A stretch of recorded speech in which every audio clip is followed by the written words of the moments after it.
ఆత్మబంధువులందరికీ నా యొక్క ఆత్మ నమస్కారాలు. ఇంత గొప్ప జ్ఞాన మార్గాన్ని మనకు అందించిన మహాత్ములైన బ్రహ్మర్షి పితామహ పత్రిజీ దంపతులకు, నాకు జ్ఞానాన్ని అందించిన బ్రహ్మర్షి తటవర్తి వీరరాఘవ దంపతులకు ఆత్మ ప్రణామాలు తెలుపుకుంటూ ఈరోజు కార్యక్రమాన్ని మనం మొదలు పెట్టుకుందాం మాస్టర్స్. మనం గత 3 రోజుల నుంచి మానవుడి కర్తవ్యాలు అనే విషయం గురించి తెలుసుకుంటున్నాం. దాంట్లో ఈరోజు 4వది వదలవలసినవి ఏంటో మనం తెలుసుకోవాలి. మానవుడి కర్తవ్యం వదలవలసినవి. చూడండి, మానవుడు ముఖ్యంగా నేను అనే అహంకారంతో, నాది అనే మమకారంతో ఉంటాడు. మరి ఈ రెండింటిని వదలాలి.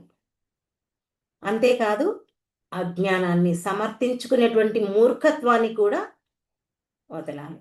ఇంకా మానవుడికి ఉన్నటువంటి అరిషట్ వర్గాలను వదలాలి. చూడండి, ప్రతి ఒక్క మానవుడు ఏది చేస్తున్నా నేను చేస్తున్నాను అని చెప్తుంటాడు. ఇక్కడ చేయటానికి మనం ఎవరం?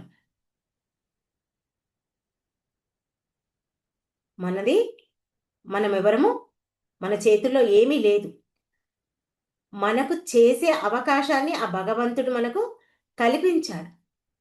మన యొక్క గత జన్మ సంస్కారం వల్ల, మనం చేసుకున్న పాపపుణ్యాల ఫలితం వల్ల మనం ఈ భూమి మీద ఇప్పుడు జన్మించాం. ఆ చేసిన ఫలితాన్ని బట్టే మనకు అవకాశాలను కల్పిస్తున్నాడు. మరి అందుకే ఈ సృష్టిలో ఏది చేసినా అంతా భగవంతుడు చేస్తున్నాడు, మనచే చేయిస్తున్నాడు. ప్రకృతి ద్వారా మరి ఆటంకం కలిగిస్తే నువ్వేం చేస్తావు? ఏమి చేయలేవు కదా. దేవుణ్ణి నిందిస్తా. కానీ ఇక్కడ అందుకే మనకు మన పత్రికారు ఏం చెప్తారంటే, ఏది చేస్తున్నా ఆ భగవంతుడు నీచే చేయిస్తున్నాడు అని అనుకోవాలి. నాచే భగవంతుడు చేయిస్తున్నాడు అని అనుకుంటే అప్పుడు ఇంకా మనకు అహంకారం ఉండదు. అహంకారం పెరగదు కూడా. ఎక్కడైనా ఉన్నా కూడా ఆ అహంకారం అనేది పెరగదు. మరి ఈ ఆధ్యాత్మికంగా ఎవరైనా సరే ఉన్నత స్థితికి ఎదగాలంటే మొట్టమొదటగా ఆ అహంకారాన్ని వదులుకోవాలి. మమకారాన్ని కూడా పూర్తిగా వదులుకోవాలి. అసలు ఇక్కడ నాది నాది నీది అని రకరకాలుగా అంటుంటాం. నీది అనేది ఏముంది ఇక్కడ? ఈ భూమి మీదకి వచ్చేటప్పుడు నువ్వేమైనా తీసుకుని వచ్చావా? ఖాళీ చేతులతోనే వచ్చావు కదా. మరి వెళ్ళేటప్పుడు కూడా ఖాళీ చేతులతోనే వెళ్తున్నావు. వెళ్తున్నావంటే కనీసం నువ్వు వెళ్ళేటప్పుడు నీకు తెలియకపోవచ్చు, నీ ముందు ఎంతో మంది వెళ్తున్నారు కదా. నీ తోబుట్టువులు అనుకోండి, నీ పక్కింటి వాళ్ళు అనుకోండి, స్నేహితులు అనుకోండి, నీ కడుపున పుట్టిన వాళ్ళు కూడా ఒక్కొక్కసారి వెళ్ళిపోవడానికి అవకాశం ఉంది. నీ పెద్దలు అనుకోండి. ఇలా ఎవరిని తీసుకున్నా ఖాళీ చేతులతోనే వస్తున్నారు, ఖాళీ చేతులతోనే వెళ్తున్నారు. ఇదంతా నువ్వు గమనిస్తున్నావు. అందుకే ఇక్కడ ఈశావాస్యోపనిషత్తులో ఏం చెప్తున్నారు అంటే, ఈశావాస్యమిదం సత్యం యత్కించ జగత్యాం జగత్ తేన తత్యేన భుంజిద మా గృధ కస్య సిద్ధనం. ఈ అఖిల బ్రహ్మాండంలోని జడ చైతన్య స్వరూపాలన్నీ ఈశ్వరునిచే వ్యాపించి ఉన్నాయి. అంతా పరబ్రహ్మదే. కాబట్టి ఎవరికి ఏది లభించినా ఉన్నా అది ఈశ్వరునిదేనని, ఈశ్వరు నుంచి లభించిందని తెలుసుకోవాలి. ఇది ఈశావాస్యోపనిషత్తులో మనకు చెప్పడం జరిగింది. అంటే ఇక్కడ మన పూర్వజన్మ సుకృతం వల్ల, మనం చేసుకున్న పాపపుణ్యం వల్ల ఈ కుటుంబంలో ఈ ఐశ్వర్యంలో మనం పుట్టడం జరిగింది. కేవలం ఇక్కడ నీకు అనుభవించడానికి మాత్రమే హక్కు ఉంది. మరి నీకు ఆ భగవంతుడు ఏవైతే కల్పిస్తున్నాడో, అవకాశాన్ని ఇస్తున్నాడో వాటిని నీవు త్యాగబుద్ధితో అనుభవించాలి. అంతే తప్ప ఇది నాది, నేను సంపాదించాను అనే అహంకారము ఎక్కడ ఉండకూడదు. అది పెంచుకుంటే నువ్వే నష్టపోయేది. నాది అనే అహంకారం ఎప్పుడైతే పెంచుకుంటావో నష్టపోయేది నువ్వే. ఎందుకంటే మనం తెలుసుకున్నాం కదా, వచ్చేటప్పుడు ఏమీ తీసుకురాలేదు, వెళ్ళేటప్పుడు ఏమీ తీసుకెళ్ళం. ఈ శరీరం అంతా ఖాళీ బూడిదైపోయేది. అందుకే ఇక్కడ మనకు నేను అనే అహంకారం ఉండకూడదు. ఇక్కడ ఉన్నటువంటి ఇంత ఆస్తి ఉందని, ఇన్ని సంపదలున్నాయి, ఇంత కోటీశ్వరునని అనే అహం మనం ఎప్పుడూ పెంచుకోవద్దు. పెంచుకుంటే నీకే నష్టము. నువ్వే ఆ ఉన్నత స్థాయికి ఎదగడానికి బదులుగా దిగజారిపోతావు. సాధకుడు ఎప్పుడు ఈ రెండిటిని వదిలేసుకోవాలి. ఏంటి? నాది, నేను. ఈ రెండింటిని వదులుకోవాలి అని చెప్పేసి మనకు మహాత్ములు, పెద్దలు అందరూ చెప్తుంటారు. మరి ఇంకా చూడండి, చావంటే ఎంతో మందికి భయం ఉంటుంది. ఎందుకు భయము అంటే మానవుడు తాను సంపాదించినటువంటి ఆస్తిపాస్తుల మీద, ఆ సంసారం మీద, ఆ భోగ భాగ్యాల మీద విపరీతమైనటువంటి మమకారాన్ని పెంచుకుంటాడు. కాబట్టి మరి వాటన్నిటినీ, ఆ పెంచుకున్నటువంటి బంధాలనుకోండి, ఐశ్వర్యాలనుకోండి, భోగాలనుకోండి, వాటన్నిటినీ వదిలి వెళ్ళాలి అంటే ఎంతో బాధగా ఉంటుంది. ఉంటారు కదా, భార్య, భర్త, పిల్లలు, స్నేహితులు, బంధువులు, తోబుట్టువులు ఎంతోమంది ఉన్నారు. మరి వాళ్ళందరినీ వదిలిపెట్టి వెళ్ళాలి అనే ఒక ఆలోచన ఉంటుంది కాబట్టి అక్కడ భయం. ఇక్కడ ఒకటి గుర్తుపెట్టుకోవాలి, ఈ జన్మలో ఈ భార్య పిల్లలతో, ఈ భర్త పిల్లలతో, ఈ బంధువులతో, ఈ తోబుట్టువులతో, ఈ స్నేహితులతో, ఈ ప్రపంచంలో, ఈ ఊర్లో, ఈ దేశంలో, ఈ గ్రామంలో ఉన్నాను. మరి ఇంతకుముందు కూడా నేను జన్మ తీసుకొని ఉన్నాను. అప్పుడు వీళ్ళే ఉన్నారా? ఏ ఒక్కరూ లేరు. ఇక్కడ భూమి మీదకి వచ్చిన తర్వాత ఇప్పుడున్నటువంటి బంధాలతో, స్నేహితులతో నా వాళ్ళు అనుకుంటున్నాం. ఎప్పటికప్పుడు నీకు అంతా కొత్త ప్రపంచమే, కొత్త రాజ్యమే, కొత్త భార్య, కొత్త పిల్లలు. అది నీకు తెలియదు. ఈ శరీరము కొత్త శరీరం తీసుకుంటావు కాబట్టి ఇక్కడ తెలియదు. ఈ మాత్రము జ్ఞానం ఎవరైతే ఉంచుకుంటారో, పెంచుకుంటారో, తెలుసుకుంటారో వాళ్ళకి ఇక చావు అంటే భయం ఉండదు. అంతే కదా. ఇంకా ఆస్తిపాస్తుల మీద భయం ఉండదు, భార్యా పిల్లల మీద మమకారము ఉండదు, ఏ దాని మీద ఉండదు. హాయిగా ప్రశాంతంగా ఉన్నన్ని రోజులు ఆనందకరమైనటువంటి జీవితాన్ని జీవిస్తూ అందరినీ ఆనందంగా ఉంచుతూ తను ఆత్మపరంగా ఉన్న స్థితి నుంచి ఉన్నత స్థితికి చేరుకోవడానికి ప్రతి ఒక్క సాధకుడు చూస్తాడు. అదే కదా మానవుడి కర్తవ్యం. ఏంటి?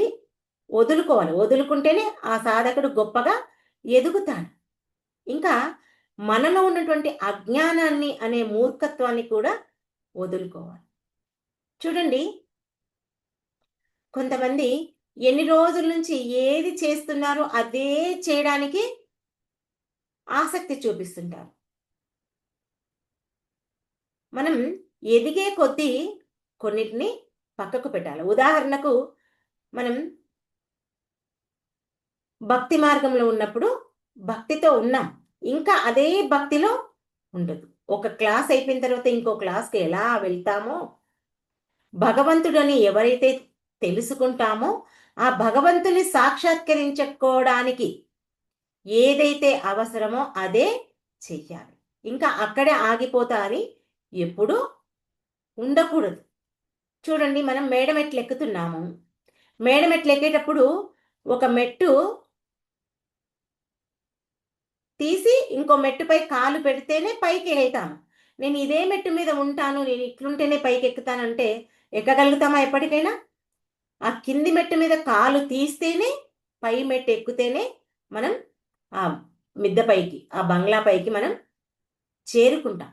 అలాగే మనం ఆత్మ సాక్షాత్కారం కావాలి అనుకుంటున్నాం, మనల్ని మనం దర్శించుకోవాలి అనుకుంటున్నాం. ఇంకా ఏది చేస్తే అక్కడే మనం ఆగిపోకూడదు. నీవు ఆ భగవంతుని సాక్షాత్కరించుకోవడానికి ఏదైతే చెయ్యాలో అది చెయ్యడానికి గురువు నీకేదైతే మార్గాన్ని బోధించాడో దాన్ని నీవు ఆచరించాలి. అప్పుడే నీవు ఆ ఉన్నతమైనటువంటి మార్గానికి వెళ్ళడానికి అవకాశం ఉంటుంది. లేకుంటే నీకు సత్యము ఎప్పటికీ అర్థం కాదు. ఎప్పుడు అసత్యంలోనే జీవిస్తావు. ఇంకా నీకు జ్ఞానము కూడా రాదు. కాబట్టి గురువు చెప్పిన జ్ఞానాన్ని మనం అందుకోవాలి. అందుకొని వాటిని ఆచరించాలి. ఆచరిస్తే మనం పై స్థాయికి వెళ్ళడానికి అవకాశం ఉంటుంది. మరి ఇంకా మనం వదులుకోవలసినవి ముఖ్యమైనవి అరిషట్ వర్గాలు చెప్పుకున్నాం మనం. ఈ అరిషట్ వర్గాలంటే అందరికీ తెలుసు. కామ, క్రోధ, లోభ, మోహ, మద, మాత్సర్య. మొట్టమొదటగా మనం కామం గురించి తెలుసుకుందాం. కామం అంటే ఇక్కడ కామం వల్ల నహుషుడు అనే ఒక రాజు ఉండేవాడు. అతడు గొప్ప తపస్సు చేసి చాలా పుణ్యాన్ని ఆయన సంపాదించిండు. అయితే ఒకసారి దేవేంద్రుడు ఒక బ్రహ్మహత్య పాపం వల్ల దేవలోకంలో తాత్కాలికంగా ఈ నహుషుడిని తన స్థానంలో, దేవేంద్రుడి యొక్క స్థానంలో నియమించాడు. మరి అక్కడికి వెళ్ళిన తర్వాత అక్కడ ఆ దేవేంద్రుడి యొక్క సతీమణి ఎవరు? ఇంద్రాణి. ఆమెపై కామం కలిగింది. ఎవరికి? నహుషుడికి. ఆమెను తన దగ్గరికి తీసుకోవాలని బలవంతం చేశారు. ఆమెను తీసుకురమని చెప్పేసి బలవంతం చేశారు. అయితే ఇక్కడ ఆ అహంకారము, కామము రెండు ఆయనకు కలిసిపోయి అతని బుద్ధి చెడిపోయింది. చెడిపోవడం వల్లనే ఏం చేసిండు? ఆ ఇంద్రాణిని తన దగ్గరికి తీసుకురమ్మన్నాడు. చివరికి ఏం చేసిండు? ఋషులను పల్లకిలో మోసేలా చేసి కోపంతో ఒక ఋషిని ఆయన కాలుతో తన్నిండు. ఎవరు? నహుషుడు. మరి అప్పుడు ఆ మహర్షి, ఋషులంటే గొప్ప వ్యక్తులండి, వాళ్ళు సాదాసీదా వాళ్ళు కాదు. ఆ మహర్షి శాపం వల్ల నహుషుడు ఏం చేసిండంటే అప్పుడు పాముగా పుట్టాడు. అంటే ఇక్కడ కామము, మదము. మదము అంటే అహంకారం. ఈ రెండు కలిస్తే నువ్వు ఎంత పుణ్యం చేసుకున్నా అక్కడ ఏది కాపాడదు. ఆ పుణ్యమంతా నశిస్తుంది.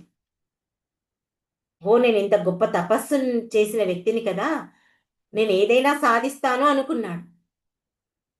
కానీ ఏమైంది? అతనికి నా అహంకారం వల్ల, ఆ కామం వల్ల అతడు పతనమయ్యాడు. కాబట్టి ఆ కోరిక అనేది మనం ఎంతవరకు ఉండాలో అంతే ఉండాలి. అది అతిగా మారిందనుకోండి, మనం పతనం అయిపోవడానికి ఖచ్చితంగా కారణం అవుతుంది. నెక్స్ట్ క్రోధం. క్రోధం అంటే ఇక్కడ దుర్వాస మహర్షి. ఇతడు చాలా గొప్ప తపస్వి, కానీ నాకు చాలా కోపం. మనందరికీ తెలుసు కదైనా. అయితే ఒకసారి అంబారీష మహారాజు ఒక సంవత్సరం మొత్తం ఏకాదశి వ్రతం ఆచరించి ఒక ప్రత్యేకమైనటువంటి ద్వాదశి పారాయణం, అంటే ఆయన ఏకాదశి రోజు ఒక పొద్దు ఉంటే ద్వాదశి రోజు వదలాలి కదా, ఒక పొద్దు వదలాలి, చేయాల్సి వస్తుంది. అయితే ఆ రోజు అనుకోకుండా అక్కడికి ఆ దుర్వాస మహర్షి వస్తాడు. ఎవరి దగ్గరికి?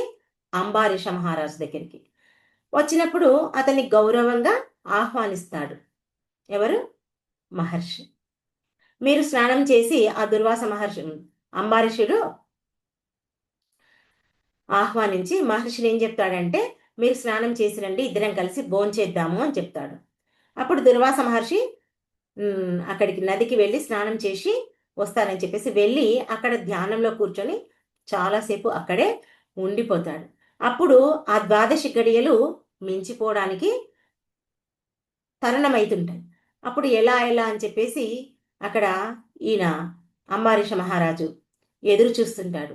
అయితే అక్కడ వచ్చినటువంటి పెద్దలంతా ఆ, చెప్తారు. అంటే అక్కడ ఆయన ఇక్కడ ఒకటి ఉంటుంది. ఆయనను భోజనానికి పిలిచాను కాబట్టి ఆయన వచ్చే వరకు ఆగాలి అనేది ఒకటి ఉంటుంది. అతిథిని పిలిచి అట్లా చెయ్యొద్దు కదా. అక్కడ ధర్మము దాని గురించి కొంచెం ఆ మహారాజుకు అంబారీష మహారాజుకు పరిస్థితి చాలా కష్టం అవుతుంది. అప్పుడు అదంతా చూసినటువంటి అక్కడికి వచ్చిన పెద్దలంతా ఏమి కాదు, నువ్వు కొంచెం ఆ నీళ్లను ఆ తీర్థాన్ని తీసుకో, అప్పుడు నువ్వు ఆ ఒక్క పొద్దును విడిచినట్టు కాదు, వదలనట్లు కాదు, వదిలినట్టు కాదు, వదిలినట్లు కాదు అని చెప్పి చెప్తాడు. ఒక పరిష్కారం వాళ్ళు చెప్తారు. ఒక చుక్క నీరు తాగు కేవలం అని చెప్పేసి చెప్తాడు. సరే అని చెప్పేసి ఆ ఒక్క చుక్క నీరు ఆయన త్రాగుతాడు. తాగితే అక్కడికి ఎంబడే ఆ దుర్వాస మహాముని మహర్షి అక్కడికి వస్తాడు. తన దివ్యదృష్టితో అక్కడ జరిగిందంతా తెలుసుకుంటాడు. నా కోసం వేచి చూడకుండా నువ్వు ఉపవాసం విరమిస్తావా అని చెప్పేసి అతడు ఎంతో కోపంతో అతన్ని శపిస్తాడు. ఎట్లా శపిస్తాడంటే తన జటాజూటంలో ఒక వెంట్రుక తీసుకొని అది కిందికి వేసేసి ఒక భయంకరమైనటువంటి కృత్య అనే రాక్షసిని దాంట్లో నుంచి పుట్టిస్తాడు. ఆయన పుట్టించి ఏం చెప్తాడు? అంబారీషుని చంపమని చెప్తాడు దుర్వాస మహాముని. అప్పుడు అంబారీషుడు మహర్షి మాత్రం ఏ మాత్రం భయపడకుండా ఏం చేస్తాడు? అక్కడే నిల్చొని ధ్యానం చేస్తాడు. ధ్యానం చేసినప్పుడు వెంటనే ఆయన ముందు ఒక సుదర్శన చక్రం వస్తుంది. ఆ సుదర్శన చక్రం వచ్చేసి ఏం చేసింది? ఫస్ట్ ఆ రాక్షసుని కాల్ చేస్తుంది. రాక్షసుడు కాల్ చేసిన తర్వాత వెంటనే మెల్లగా ఆ దుర్వాస మహాముని దగ్గరికి వెళ్తుంది. ఇంకా దుర్వాస మహాముని పారిపోతాడు. ఆయన ప్రాణాలను ఆయన కాపాడుకోవాలి కదా. ఆ విష్ణు చక్రం చంపడానికి వస్తుంది. అప్పుడు ఏం చేస్తాడు? ఈయన దేవలోకం పోతాడు, కైలాసం పోతాడు, చివరికి అక్కడ విష్ణు దగ్గరికి వెళ్తాడు. వెళ్ళినప్పుడు అక్కడ విష్ణువే కదా విష్ణు చక్రాన్ని పంపించేది. ఆయన చెప్తాడు, నీకు ఒక గొప్ప సత్యం చెప్తాను, నేను నా భక్తుల హృదయాలలోనే నివసిస్తాను, నా భక్తుడి ప్రాణాలు నేను కాపాడుతాను, ఎవరైతే నా భక్తుని అవమానించిండ్రో నేను వాళ్ళను ఊరుకోను, నేను రక్షించలేను, నీకు రక్షణ కావాలంటే నువ్వు వెంటనే ఆ మహర్షి దగ్గరికి వెళ్ళి క్షమాపణ కోరుకో, ఆయనే నిన్ను కాపాడుతాడు అని చెప్పేసి చెప్తాడు. వెంటనే వచ్చి దుర్వాస మహాముని వచ్చి అంబారీష మహర్షిని క్షమాపణ కోరుతాడు. అప్పుడు ఆయన ఏం చేస్తాడు? ఆ చక్రాన్ని శాంతింపచేస్తాడు. చేసే దుర్వాసుడు తిరిగి వచ్చే వరకు ఇంకా అంబారీషుడు సంవత్సరం కాలమైతుంది. అయినా సరే అక్కడ ఆయన భోజనం చేయకుండా అతని కోసం ఎదురు చూసి ఆయన వచ్చిన తర్వాత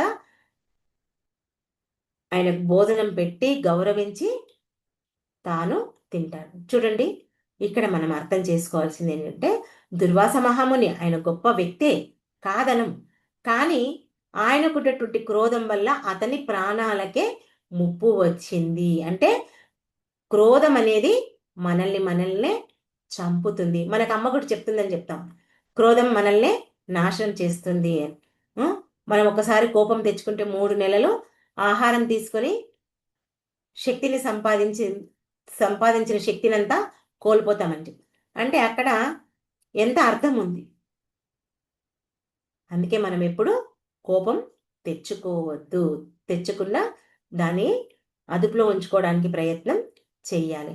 మరి లోభం ఈ లోపం వలన నృగ మహారాజు, నృగ నాకు ఋత, నృగ మహారాజు, ఈయన చాలా ధర్మాత్ముడు, దానం చేయడంటువంటి ఈయన ఎంతో గొప్ప ప్రసిద్ధుడు. ఈయన ఏం చేశాడంటే ఒకసారి ముఖ్యంగా ఆయన గోవులను బ్రాహ్మణులకు వేల సంఖ్యలో దానం చేస్తాడు. అంతటి దానశీలి అయినటువంటి రాజు ఒక చిన్న లోపం వల్ల గొప్ప పెద్ద సమస్యలో ఇరుక్కుంటాడు. ఎవరు? నృగ మహారాజు. ఈ నృగ మహారాజు ఏం చేశాడంటే ఒకసారి ఒక ఆవును ఒక బ్రాహ్మణునికి దానం చేస్తాడు. దానం చేసినప్పుడు ఆ ఆవు, దానం చేసిన అటువంటి ఆవు తిరిగి ఆ రాజు యొక్క గోశాలలోకి వచ్చి చేరుకుంటుంది. అది రాజుకు తెలియదు. తెలియక ఏం చేస్తాడు, అదే ఆవుని ఇంకో రాజుకు దానం చేస్తాడు. చేసినప్పుడు ఇక బ్రాహ్మణులు వచ్చి వాళ్ళు ఏం చేస్తారు, ఇది నా ఆవు అంటే నా ఆవు అని వాదన పెట్టుకుంటారు. ఆ వాదన ఇంకా ఎక్కడికి తెగదు కదా. తెగకుండా అప్పుడు మళ్ళా ఆ నృగమహారాజు దగ్గరికి వచ్చేస్తారు. వచ్చేసి ఆ జరిగిన పొరపాటును గమనిస్తాడు. గమనించి అప్పుడు ఏం చేస్తాడు, సరే ఒక ఆవుకు బదులుగా 100 ఆవులను ఇస్తాను, ఎవరైనా ఒకరు విరమించుకోండి అని చెప్పేసి చెప్తే ఎవరు ఒప్పుకోలేదు. వాళ్ళు ఏం చేశారు, తిరిగి కోపంతో రాజును శపించారు. ఆ బ్రాహ్మణులు ఇద్దరు రాజును శపిస్తే అప్పుడు ఆ రాజు ఒక బల్లి లాగా రూపంలో మారిపోతాడు. చాలా సంవత్సరాలు ఒక బావిలో ఉంటాడు. ఆ నృగమహారాజు బల్లి రూపంలో ఉంటాడు. ఉంటే కొన్ని సంవత్సరాల తర్వాత కృష్ణుడి యొక్క కుమారులు ఆ బావి దగ్గరికి వస్తారు. ఆ లోపల ఉన్నటువంటి ఆ బలిని చూసి ఎంతో ఆశ్చర్యపోతారు. ఆశ్చర్యపోయి కృష్ణుడికి చెప్తాడు.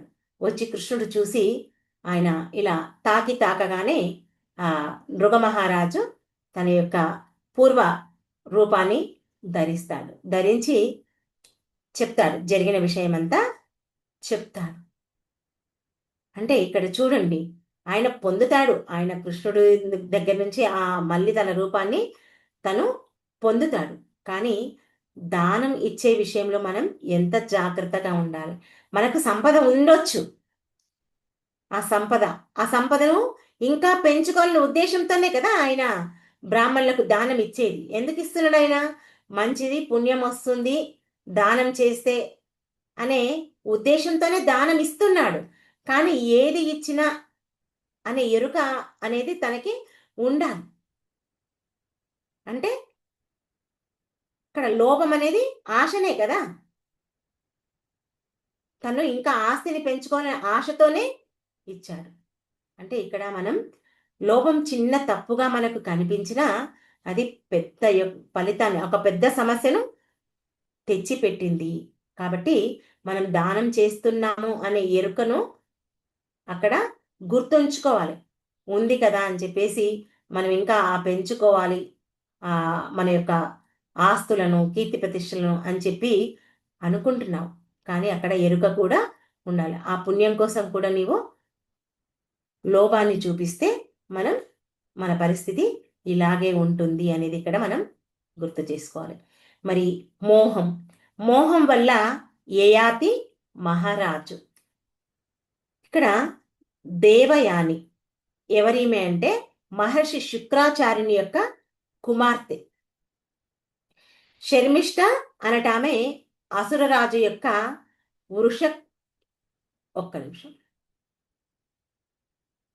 వృషపర్వ కుమార్తె. ఎవరు? శర్మిష్ట.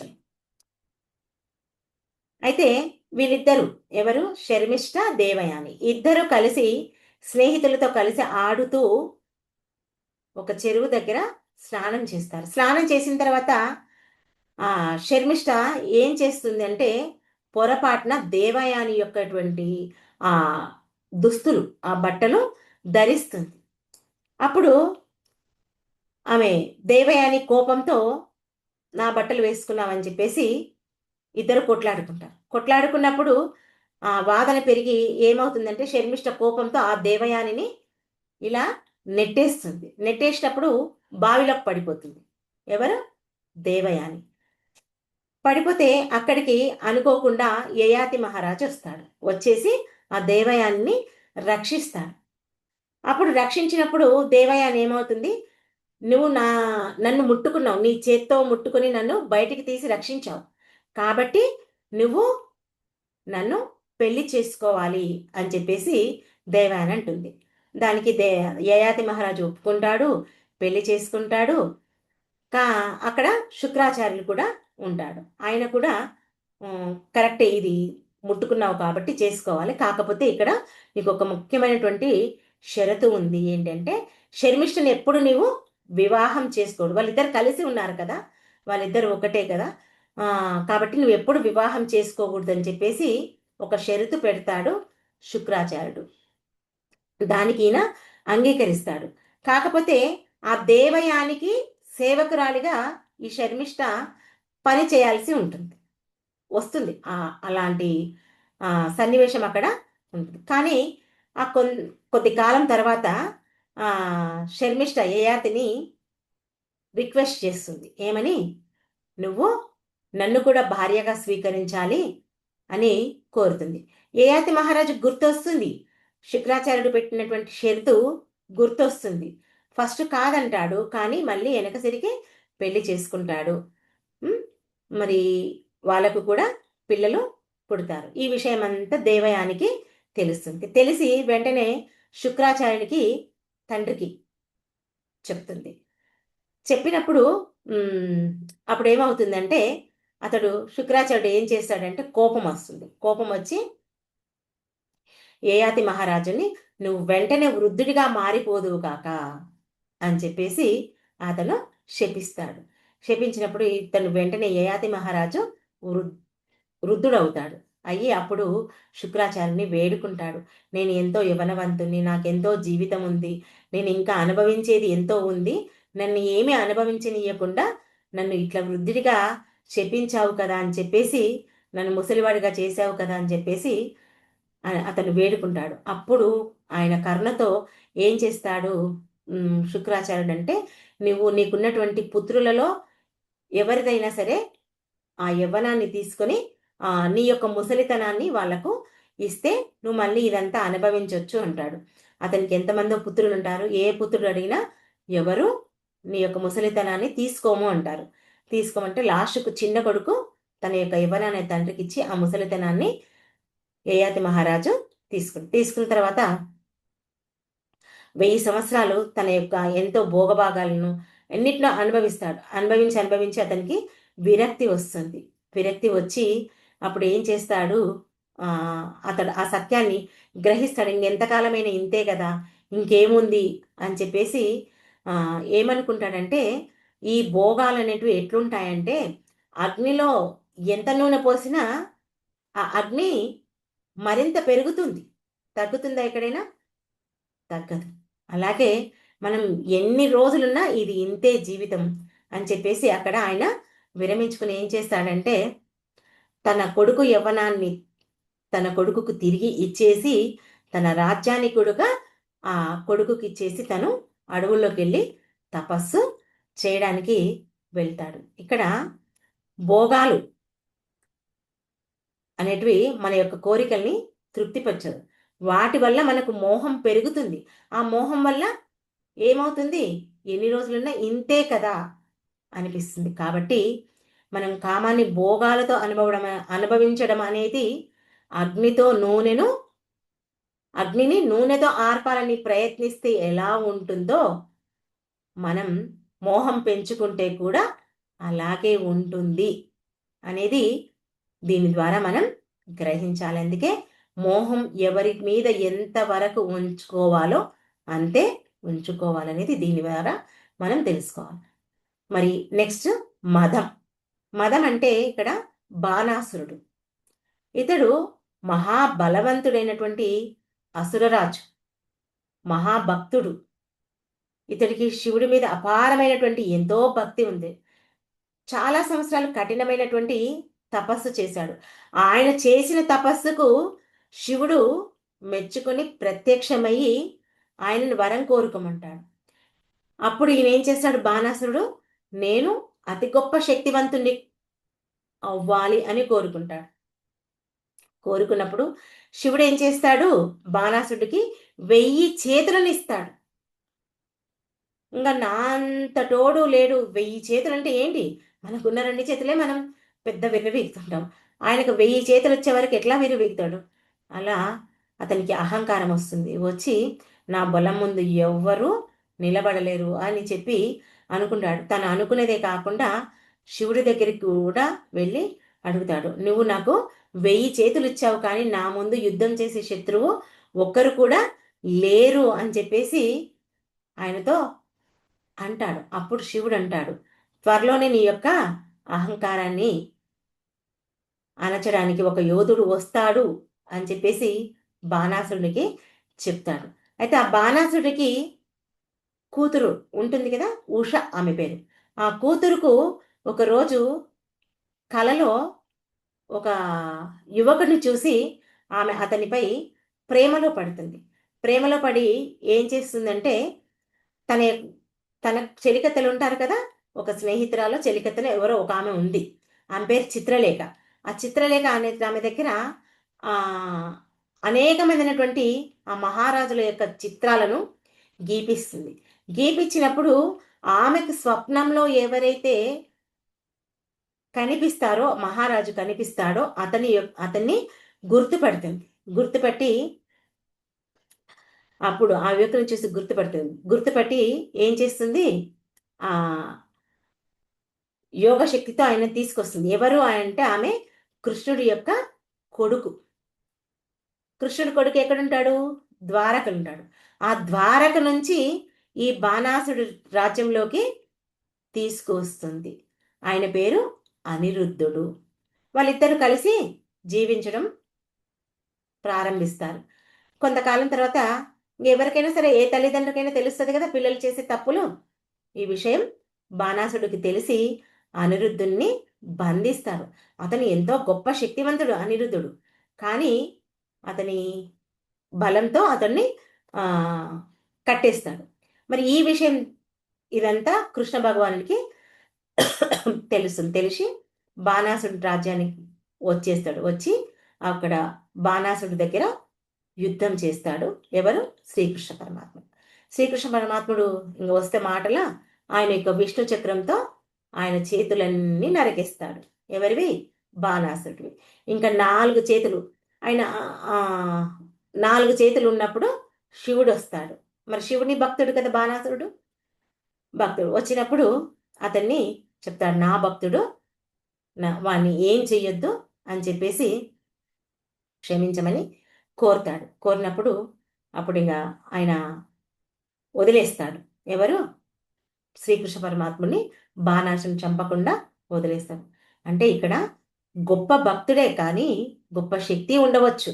ఎవరైనా సరే, ఎందులోనైనా సరే శక్తిని పెంచుకున్నా, ధనాన్ని పెంచుకున్నా, పదవుల్ని పెంచుకున్నా, ఎప్పుడైనా సరే ఎవరు అహంకారాన్ని పెంచుకోవద్దు. అహంకారం పెంచుకున్నవాడు తన జీవితాన్ని కోల్పోవాల్సి వస్తుంది. అతడే పతనం కావాల్సి వస్తుంది. కాబట్టి మనం ఎప్పుడు అహంకారం పెంచుకోకుండా ఏది పెరిగినా ఎలా ఉండాలి, వినయంతో ఉండాలి. వినయంగా ఉంటేనే మనం చక్కగా ఆధ్యాత్మికంగా, కానీ ఇంకెక్కడైనా సరే మనం ముఖ్యంగా ఇప్పుడు మా ఆధ్యాత్మిక జీవితంలో ఈ మార్గంలో నడుస్తున్నాం, జీవిస్తున్నాం. కాబట్టి ఇంకా ఉన్నతంగా ఎదగడానికి మనకు అవకాశం ఉంటుంది. నెక్స్ట్ చివరిది మాత్సర్యం. మాత్సర్యం, ఇక్కడ మాత్సర్యంలో ఇరుక్కుపోయిన వారు ఎవరంటే ఇంద్రుడు. ఈ ఇంద్రుడు దేవతలకు రాజు. చాలాసార్లు ఇంద్రుడు తనకున్నటువంటి ఈర్ష వల్ల మరి గొప్ప గొప్ప మహానుభావులు, ఋషులు తపస్సు చేస్తుంటే, యజ్ఞాలు చేస్తుంటే వాళ్లకు భంగపరచడానికి చూస్తాడు. ఎవరు, ఇంద్రుడు. మనందరికీ తెలుసు, విశ్వామిత్ర మహర్షి తపస్సు చేస్తుంటే ఏం చేశాడు, రమ్మను, మేనకను, ఊర్వశిని తన తపస్సు భంగం కలిగించడానికి ఎన్నో ప్రయత్నాలు చేశాడు. మరి విశ్వామిత్రుడు ఎన్నోసార్లు విఫలమయ్యాడు, కానీ చివరికి గెలిచిండు, తన తపస్సును తాను చక్కగా చేసుకోగలిగాడు. అంటే ఇక్కడ ఇంద్రుడు ఇలాంటి ఋషులను మునులను పైకి ఎదగనీయకుండా, అంటే తన యొక్క స్థానాన్ని ఎవరు పొందుతారో అనే ఆ చిన్న ఈర్ష వల్ల అతను అలా చేస్తుంటాడు. కాబట్టి మనం ఇక్కడ ఏం చేయాలి అంటే, ఎవరు ఎన్ని ఉన్నా మనం ఈర్షను పెంచుకోవద్దు. అసూయ అనేది మనల్ని పతనం చేస్తుంది తప్ప మనల్ని ఎదగనీయదు. కాబట్టి అరిషడ్ వర్గాలు ఎప్పుడు మన ఆధీనంలో ఉంచుకోవడానికి మనం ప్రయత్నం చేయాలి. మరి ఇక్కడ సాధకులమైన మనం ఈ అరిషడ్ వర్గాలు ఎలా ఉండాలి మనకు అంటే, మొట్టమొదట కామం. కామం అంటే దేని మీద కామం ఉండాలి మనకు? నాకు ధ్యానం బాగా కుదరాలి అనే కోరిక ఉండాలి. అర్థమైందా? క్రోధం. క్రోధం దేని మీద ఉండాలి? మనం ఎప్పుడైనా ధ్యానం చేయాలన్నా, జ్ఞానం వినాలన్నా మనలో బద్ధకం వస్తుంది. ఆ బద్ధకం మీద క్రోధం ఉండాలి. నెక్స్ట్ లోభం. వడవడ వాగొత్తు. ఈ మాటల పైన లోభం ఉండాలి. పిసినారితనం. నెక్స్ట్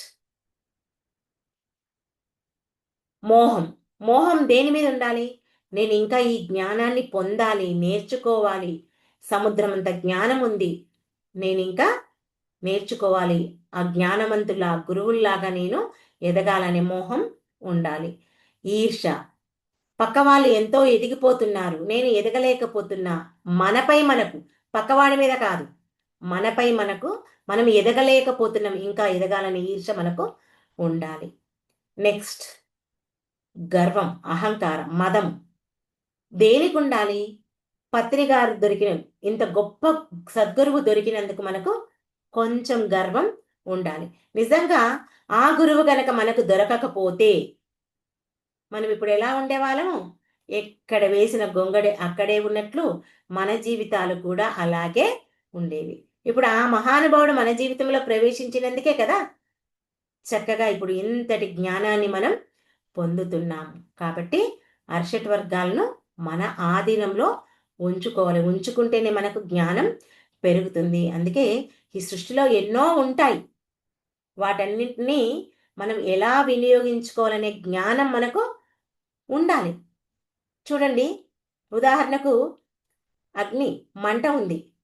మంటతో ఏం చేయొచ్చు? ఒక గడ్డివామును తగలబెట్టవచ్చు, ఒక ఇల్లును తగలబెట్టవచ్చు, లేదా మనం తినడానికి ఆహారాన్ని తయారు చేసుకోవచ్చు. అవునా కదా? అదే ఒక కత్తి ఉంది, దాంతో ఒక పీక కొయ్యొచ్చు, మన కూరగాయలు కోసుకోవచ్చు. అవునా కదా? అట్లా ఈ సృష్టిలో ఎన్నో ఉన్నాయి. మరి అజ్ఞాని వాటిని ఉపయోగించుకునే విధానం వేరు, జ్ఞాని ఉపయోగించుకునే విధానం వేరు. కాబట్టి ఈ ధ్యాన మార్గంలోకి వచ్చిన మనం దేనిని ఎలా ఉపయోగించుకోవాలో మనం తెలుసుకోవాలి. అందుకే మనం వదలవలసినవి ఏంటివి, పట్టుకోవలసినవి ఏంటివి? నేను నాది అనే అహంకారాన్ని, మమకారాన్ని వదులుకోవాలి. మనలో ఉన్నటువంటి మూర్ఖత్వాన్ని, అర్షట్ వర్గాలను వదులుకోవాలి. ఇవి మనం వదులుకోవలసినటువంటి గుణం. అర్థమైంది కదా? మానవుడి కర్తవ్యం ఏంటి? వదులుకోవలసింది అజ్ఞానం, మూర్ఖత్వం, అర్షట్ వర్గాలు. మరికొంత సమాచారం రేపటి క్లాస్లో తెలుసుకుందాం. ఓకే మాస్టర్స్, ఈ అవకాశం నాకు ఇచ్చినందుకు మీ అందరికీ నా యొక్క కృతజ్ఞతలు. Thank you.